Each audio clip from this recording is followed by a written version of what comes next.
घटना के करीब 25 दिन बाद भी कोलकाता की जूनियर डॉक्टर के लिए आज भी विरोध प्रदर्शन हो रहे हैं।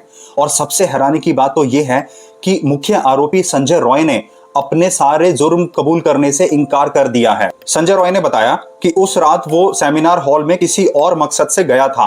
फिर जब वो सेमिनार हॉल में गया तो उसने जूनियर डॉक्टर की बॉडी को गंभीर हालत में पड़ा देखा और ये देखकर वो वहां से भाग गया। संजय रॉय ने कई चौंकाने वाले बयान दिए हैं जो आपको इस वीडियो में पता चलेगा। पर सवाल यह उठता है कि अगर संजय रॉय अपराधी नहीं है तो ऐसा जघन्य अपराध किया किसने और इस कांड के पीछे मास्टरमाइंड कौन है और वो अभी तक सीबीआई के हाथों क्यों नहीं आया और कब तक लोग इंसाफ की गुहार के लिए इसी तरह सड़कों पर उतरते रहेंगे। कोलकाता से लेकर सिलीगुड़ी तक न्याय की जंग जारी है, लेकिन कोलकाता की सीएम ममता बनर्जी की पुलिस इन्हीं लोगों पर लाठियां बरसा रही है। संजय रॉय को लेकर चौंकाने वाला खुलासा हुआ और ये खुलासा संजय रॉय के पॉलीग्राफ टेस्ट को लेकर है। हैवानियत के आरोपी संजय रॉय के वकील कविता सरकार के मुताबिक संजय रॉय से 10 सवाल किए गए थे, जिसके मुताबिक पॉलीग्राफ टेस्ट में संजय रॉय ने दावा किया कि जूनियर डॉक्टर से दुष्कर्म और उसकी हत्या संजय रॉय ने नहीं किया।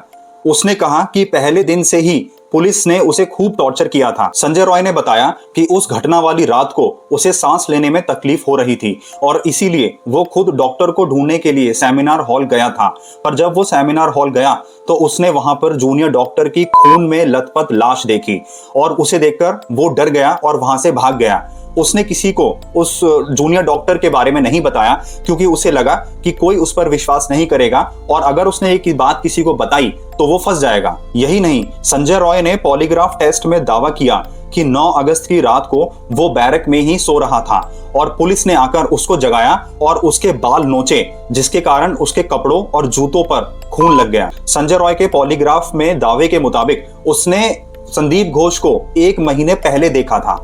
अब अगर हम संजय रॉय के पॉलीग्राफ टेस्ट में उसके द्वारा दिए गए बयान पर विश्वास करें तो सबसे बड़ा सवाल यह उठता है कि इतने दिन बाद भी आखिर कातिल कहां है और वो मास्टरमाइंड कहां छुपा हुआ है और अभी तक सीबीआई के हाथों वो क्यों नहीं आया। इसके अलावा सीबीआई ने 16 दिन की पूछताछ के बाद आरजीकर मेडिकल कॉलेज के टोटल 4 लोगों को गिरफ्तार कर लिया है। सीबीआई की टीम ने जिन 4 लोगों को गिरफ्तार किया उनमें आरजीकर मेडिकल कॉलेज के एक्स प्रिंसिपल संदीप घोष के साथ उसका सिक्योरिटी पर्सन अफसर अली भी शामिल है। तीसरा शख्स विपल सिन्हा और चौथा शख्स सुमन हजारा है।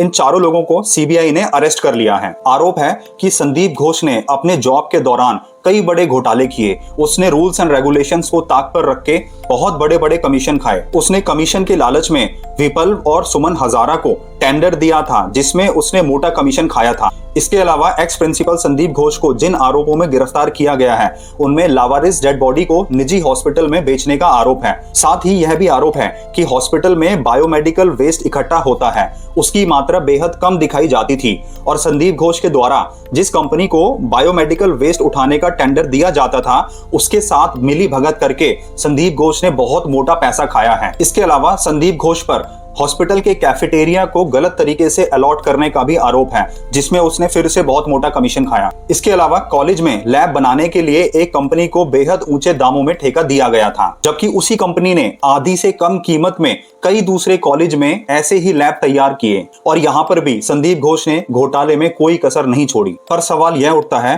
कि ये केस जूनियर डॉक्टर के साथ हुए दुष्कर्म से हटकर करप्शन की तरफ क्यों जा रहा है, या फिर ये सोचा जाए कि संदीप घोष के द्वारा किए जा रहे घोटालों के बारे में जूनियर डॉक्टर को सब पता चल गया था और जूनियर डॉक्टर को रोकने के लिए उनका मुंह हमेशा हमेशा के लिए बंद कर दिया गया। ये तो सीबीआई की फर्दर इन्वेस्टिगेशन में ही पता चलेगा, पर मैं ये नहीं चाहता कि ये केस भी सुशांत सिंह राजपूत जैसे केस की तरह ठंडा पड़ जाए और जब तक आरोपियों को पकड़ा नहीं जाता तब तक हमें ये लड़ाई लड़नी होगी। और इस वीडियो को लाइक करके ज्यादा से ज्यादा शेयर कर दें और कमेंट में लिख दें वी वांट जस्टिस, जिससे कि जब तक आरोपी पकड़े नहीं जाते और जब तक हमें न्याय नहीं मिलता तब तक ये मामला सुर्खियों में बना रहे और ठंडा ना पड़े। तो ऐसे ही क्राइम केसेस देखने के लिए वीडियो लाइक करके चैनल सब्सक्राइब कर दें और बेल आइकन प्रेस कर दें जिससे कि नेक्स्ट वीडियो आपसे मिस ना हो।